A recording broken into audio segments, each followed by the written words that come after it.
ধারাবাহিকের আগামী পর্বতে আমরা দেখতে চলেছি সার্থকের আজ বিয়ে হচ্ছে শোলকের সাথে। গায়ে হলুদ হয়ে যাওয়ার পর সার্থকের বাবা সার্থকের সাথে ফোনেতে কথা বলছে। সার্থকের বাবা বলে ও এই বাড়িতে আসবে আর এই বাড়ির সদর দরজাতে এসে দাঁড়াবে। তখন সার্থক ওর বাবাকে বলে কিন্তু ওকে যদি কেউ বরণ না করে তখন তখন সার্থকের বাবা বলে আমি ওকে বরণ করব। হয়তোবা ইতিহাসে এই প্রথম কোনো শ্বশুর মশাই তার পুত্রবধূকে বরণ করে মণ্ডপে নিয়ে যাবে।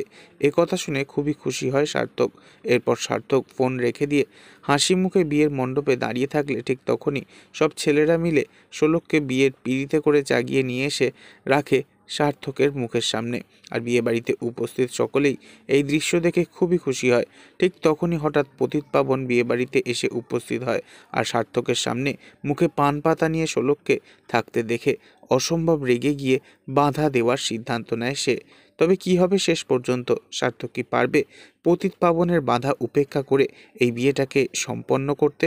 পরবর্তী আগামী পর্ব জানতে অবশ্যই আমাদের সঙ্গে থাকবেন। ধন্যবাদ।